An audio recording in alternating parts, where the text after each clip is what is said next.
বিশ্ব ফুটবলে দুই পরাশক্তির নাম আর্জেন্টিনা ও ব্রাজিল, যাদের লড়াই দেখার জন্য বসে থাকে গোটা দুনিয়া। দুই দলই ফুটবলে যথেষ্ট সফল দল। একদিকে রয়েছে বিশ্বসেরা খেলোয়াড় লিওনেল মেসি ও আরেকদিকে রয়েছে তার বন্ধু ব্রাজিলের সুপারস্টার নেইমার জুনিয়র। সাম্প্রতিক বছরগুলোতে আর্জেন্টিনা ফুটবলের সেরা ও শক্তিশালী দল, কারণ 2021 কোপা আমেরিকা জেতার পর এখনো পর্যন্ত আর্জেন্টিনা জিতেছে 4টি মেজর ট্রফি, যার মধ্যে 2022 কাতার বিশ্বকাপ অন্যতম। তাদের দলে রয়েছে ইমিলিয়ানো মার্টিনেজ, ক্রিস্টিয়ান রোমেরো ও ডি পলদের মতো বিশ্বসেরা সব তারকারা। তবে 2019 কোপা আমেরিকা জেতার পর আর কোনো আন্তর্জাতিক ট্রফি জিততে পারেনি সেলেসাওরা। তবে 2026 বিশ্বকাপকে ঘিরে বড় স্বপ্ন দেখছে ব্রাজিল।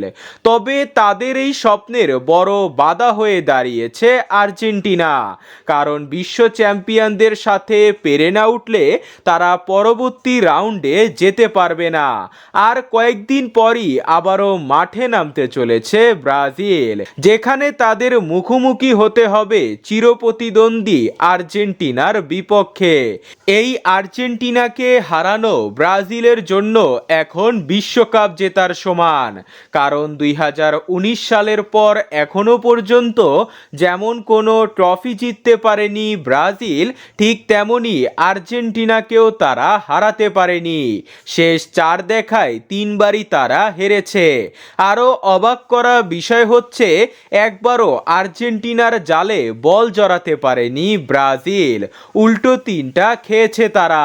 তবে এবার সুযোগ রয়েছে ব্রাজিলের সামনে, কারণ আর্জেন্টিনার ডিফেন্ডার লিসান্দ্রো মার্টিনেজ ও ক্রিস্টিয়ান রোমেরো ইনজুরিতে রয়েছে।